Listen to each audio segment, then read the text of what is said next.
What's up friends, my name is Jess. Welcome back to my channel. It is so hot today. You would think as a native Floridian I would be able to handle the heat, and like, don't get me wrong, I can. I choose not to. Doesn't help that my desk, bookshelves, all of this filming and work area is located in what is technically labeled as the sunroom. I'm sweating. Today I'm gonna try doing something a little bit different. I'm gonna try to set a TBR for myself. This is kind of an experimental thing. I am a mood reader in general. However, I'm a mood reader with some discipline, as in I can force myself to read a book even if I'm not necessarily in the mood. It just means that that book is definitely going to get a lower rating than what it probably deserves. As you can tell from the title of this video though, this is not a monthly TBR. This is a TBR for the next 2 months. Hopefully with that span of time, I'll be able to accommodate mood reading and still be able to finish all of the books that I would like to finish in the next 2 months. I think this would be a fun thing to try out, and it would really help me plan out the book clubs and the readathons that are coming up. The only kind of rule that I have for myself in these TBRs is that I'm gonna say max 15 books. I think I average like maybe 20 books over the span of 2 months, unless I'm in a reading slump. 15 books sounds like a really good number. And we're gonna start off the TBR with all of the book club books that I would like to read. The first few come from the Whiners Book Club. I will leave their Twitter information in the description. The first Whiners book that I would like to read is the April book, which is The Lighthouse Witches by CJ Cooke. Now here's the thing.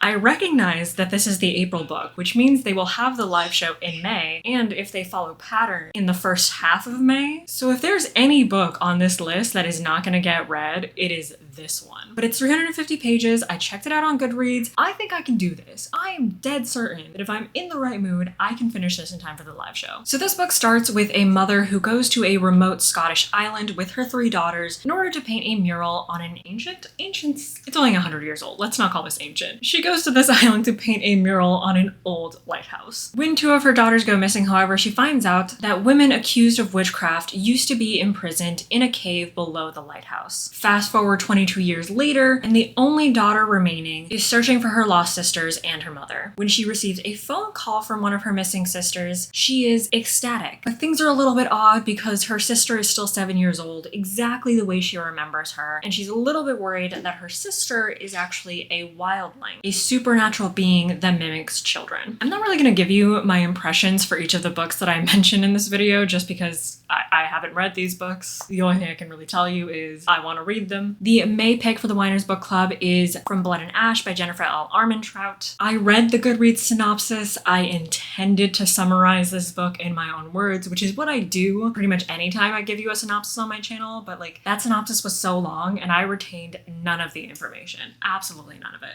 This is a vampire romance. As far as I'm aware, apparently our main character is a maiden, which is a very important but isolated position in the kingdom. She's getting ready for something called an ascension, and then in comes this guard that is bound to protect her, and I'm sure he's hot as hell. That's usually how these things go. That's what I know. And then the final Whiners Book Club book that would fit into this time span is the June book, which is going to be Book of Night by Holly Black. This one is also an iffy book because it comes out in May, so whether or not I'm able to get a copy of it is up in the air. I don't really like spending money on physical books until I've already read them and decided that I like them enough to pay more money and also give them some space on my shelves. Can I get this book through my library? Who knows? This is an urban fantasy story focusing on shadow magic. Shadows can be used to do things like alter feelings and memories, but all of the power that comes with shadow magic comes at a cost, which is typically days or years coming off of your lifespan. Our main character is a con artist trying to distance herself from the underground world of shadow trading until, of course, a mysterious figure from her past returns to cause chaos. This book is apparently being comped with Ninth House and The Night Circus, both of which I enjoyed in different ways. If this actually has the vibes of those 2 books, I think that would be really great. Fun fact, I have never read a Holly Black book before. Starting with her adult debut, I feel it could be a good move for me. The next book club that I want to participate in is the 20-something book club. Twitter hosts all of that information in the description. As far as I'm aware, the June book hasn't been announced yet, but the May book will be Hamnet by Maggie O'Farrell. This is a historical fiction based on the possible story behind the Shakespeare play Hamlet. And I say possible story because I'm not actually sure if this this is legitimately the story behind the play Hamlet or if it's just what people theorize is the story behind it. Shakespeare had 3 children, his only son being Hamnet, who died at 11 years old. And then Hamlet was written a few years later. The book Hamnet is written from the perspective of the mother. I didn't even know that this backstory was a thing until I read the synopsis, but it does seem to be based on real events, although I will say I'm a little confused about the mother thing because the synopsis says the mother's name is Agnes, but Wikipedia says that the mother of Hamnet was Anne, so creative liberty, I don't know. I like historical fiction and I really like books that try to give a backstory to things that are in popular culture. Another book that reminds me of that is The Girl with the Pearl Earring. It's just a fictional account to what might have led to the painting. And the last book club that I'm going to mention is the Nonfiction Baddies book club. This is a bi-monthly book club, so they only pick one book over the span of 2 months, and the May/June book is We Have Always Been Here by Samra Habib. This is labeled as a queer Muslim memoir, which sounds great. Habib is an Ahmadi Muslim who grew up in Pakistan facing threats from Islamic extremists. When her family seeks refuge in Canada, Habib encounters new problems such as racism, bullying, poverty, and an arranged marriage. One of my goals this year, which I don't know if I've said in any of my videos, is to read more nonfiction. So I'm really trying to get involved with this book club out of all of the book clubs that I've mentioned. If you have any other book clubs that you would like to recommend though, please leave it in the comments. I am aware of the Full Moon book club by Jan Agaton, but I'm like not that interested in the May or June books. Maybe I'll pick it up, but I don't think they'll be really good reads for me. So I'm sitting those 2 out. Now on to readathons. At the time that I'm filming this video right now, it's mid-April. I'm participating in the Lingwathon right now, which keep an eye out because I'm pretty sure the video I have planned for the week after this one is my Lingwathon vlog, but I know myself, I should not do month-long readathons back to back, so I'm not going to participate in anything official in May. But I do want to say that in May we have the Asian readathon, which is for Asian American and Pacific Islander Heritage Month, I'm pretty sure. I'm not committing to doing the readathon. I highly doubt I'm gonna vlog anything for it, but I do want to like semi-participate. So you're gonna see that the non-readathon books that I have in this TBR are all by Asian authors, and maybe if I'm lucky they happen to fit the prompts for the Asian readathon. In June, however, we have the Clear Your Shit mini readathon. This readathon has been going on for like 2 years. Like it happens annually, and then in the middle of the year you have a mini one. And for the past 2 years, I keep telling myself that I really want to participate, and I always forget about it until it's just about to start, and then I have not emotionally prepared to do that. So I have never participated, and I really want to because I see people tweeting about it, and I see the readathon Twitter, and they have a fun storyline, like a great narrator to it, so I want to participate. It's happening this time. The whole premise of this readathon is just getting through your TBR. I don't have a very big physical TBR, so I'll probably focus more so on my top 22 books that I want to read in 2022. I can't tell you which ones those will be because I don't know what the prompts are going to be for the readathon, so can't predict what'll happen. Speaking of my top 22 books I want to read in 2022 though, I have read 5 of them so far, which I think is pretty damn good. That's almost a fourth of the way through, and we're a fourth of the way through the year, so I'm on track. The next few books that I've picked out for this TBR are all from that list, so if you want to see the full list, I'll link the video in the cards down below, something like that. But that list is gonna be my priority outside of book clubs and readathons until I'm done with the list. The first one is The Poppy War by R.F. Kuang. I'm pretty sure I'm gonna read this in May because I've bounced around the idea of buddy reading this with my friend Delphi from the Oracle of Delphi and Rita from Life Worth Reading. Whether or not we will actually get our shit together and buddy read it, I don't know, but that's the plan. As for what this book is about, I feel like I have said the synopsis of this story a million times in my channel because it keeps showing up in anticipated reads and I still haven't read it, but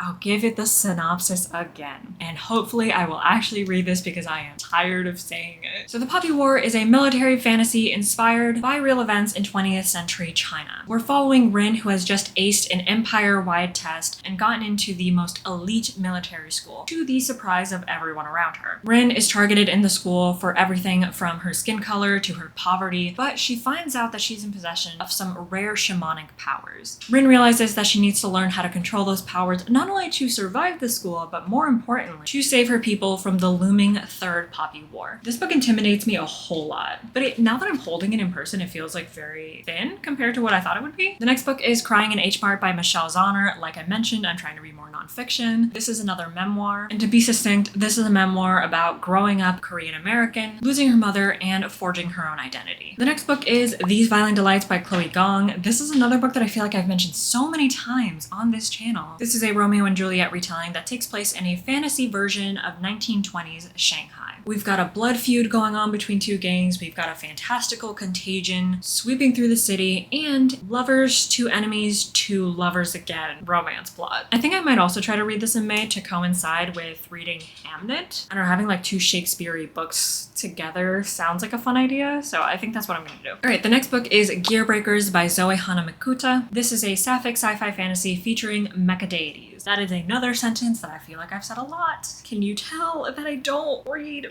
my TBRs in anticipated reads?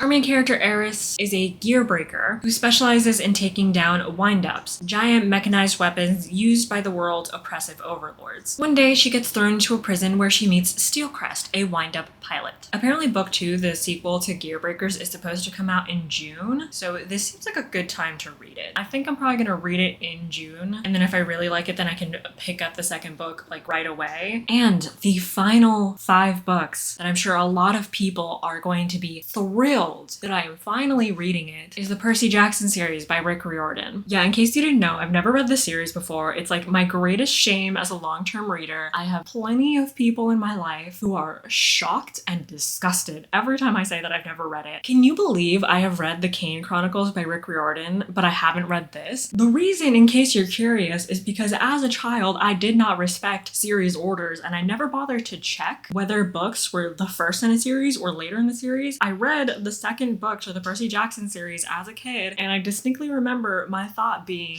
the pacing of the book was off. Obviously the pacing is off, it's the second book in a series. It just set me up against reading this book at the ideal time to read it. But anyway, we got news about the show adaptation. I'm filming this like in the week after the Percy Jackson actor has been announced. I need to stop putting this off. Now seems like a fantastic time to read it. In case you have no idea what the Percy Jackson series is about, this is a middle grade series about the children of the Greek gods. That is about as much as I know going into it. And I mean that quite literally. I am ashamed that I've never read this book, but I'm very proud of the fact that I've also never been spoiled for this series. And I am planning to vlog my experience reading the Percy Jackson series for the very first time. So to all of the people who have been on my case about reading it, you'll get to see my reactions, and I hope that is consolation enough. Okay, so if I have my counting right, that's only 14 books though, so I technically still have 1 slot open. I'm not gonna officially fill it with anything, but I will say I'll probably pick up a sequel in a series that I haven't finished yet. I've read the first 2 books for the Bone Season by Samantha Shannon. Maybe I'll pick up the 3rd book. I'm like 150 pages into Dune by Frank Herbert, and if I finish this book and I like it, maybe I'll pick up the 2nd book to this in the next 2 months, because honestly, if I do finish this book and I do like it, I think the smartest thing for me to do is to like marathon the rest of the series, because my memory is not good, and this feels like a book where I want to remember everything that happens going into the next one. So that's the plan going into the next 2 months. I feel like this is a really manageable TBR. What would really suck is if I were to fall into a reading slump in the next 2 months